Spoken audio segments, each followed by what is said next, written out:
Alright, this is going to be the introduction video. I'm going to show you how to begin downloading your page and getting it set up on InDesign. So first you're going to want to go to Google Drive and go ahead and sign in.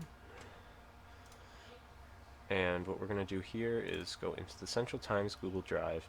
The first thing you want to find is the folder called Page Design. Go in there, and in here you'll find this Google Doc, which has kind of a shortcut to everything you want to know when you're designing a page. It's not there is a full newspaper designer's handbook that you guys all have access to, but this is just kind of an abridged version and has links and guides to all the fonts we use as well. But more importantly, in here we have the fonts folder where you can download all the fonts you need. The headers and these IDML templates you don't need to worry about right now. These are for pull-out quotes, but the one you want is templates. So in templates, you're going to find your page, and pages could. I'll put up something on the screen that says which page is which number. But say I was going to do news page 2, I would click on the 2 template and go ahead and download it.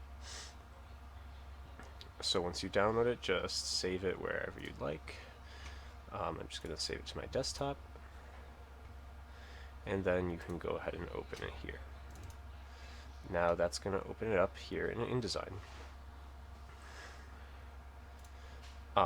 It might come up with something that says, oh, you're missing fonts or files, or give you some warnings. Don't worry about that quite yet. You can just skip through those.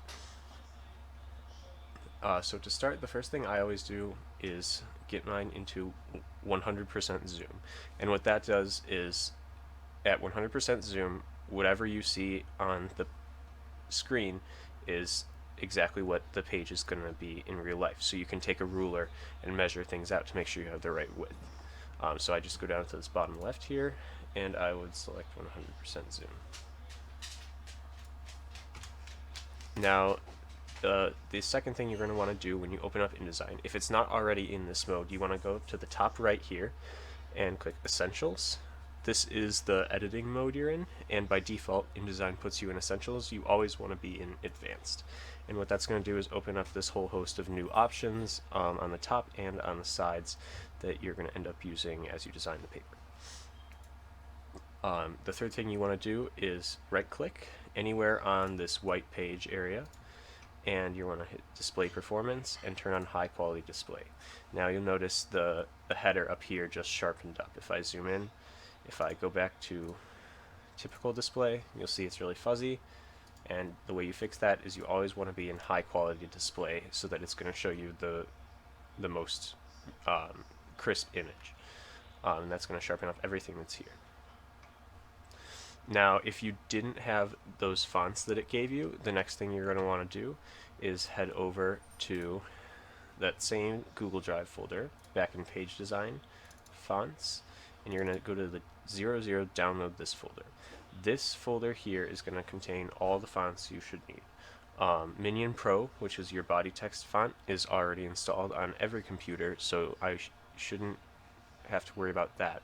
But these fonts here are either paid fonts that we've paid for and have access to saved in our Google Drive, or just all linked here so that you can get them all in one place. Just install all of these fonts, and that's going to be pretty easy. You just click on it, click the download button, and you're going to hit open with and let it open however it wants. In Mac OS or Windows it might look a little different, but what you're going to do that's important is click this install button, let it install the font. It should take a couple seconds, and that's it, and now it's in your computer, so you can close that out. Back in InDesign, you've got your page all set up. You've opened it from a template. Now you have to save your page so that you have a file you can refer back to. You don't want to save it to that template, because that template, each month you're going to open it up again and make another file from that template that's going to be your monthly spread. So what you're going to do is go up to File and Save As. Now you can save it in 2 file formats. There's InDesign 2021. In this case I'm using 2021. This works on any Adobe version greater than Creative Suite 6, and we're on Creative Cloud, so you should just be able to save it as the default file type. However, if you do need to, for some reason, open this up on an older version of InDesign, you can save it as an IDML file, and that's going to work on anything that's before Creative Cloud. But for you, most importantly, keep it on InDesign, whatever year it suggests, and you can hit save wherever you'd like to. In this case, I'm going to save to my desktop, and the name is going to be the page number, so in this case it would be 02, the month, I'm filming this in September, and the year, 2021. And you're just going to save it like that, save, and now you have this new file that you're going to save everything on. I apologize, there's someone practicing violin in the background here. But now you'll see you have your template here, and that's what you're going to click on when you open a file, and when you have your spread that you're working on, it's going to be that second file you saved. Thanks for watching, and I'll include some more other stuff in this playlist.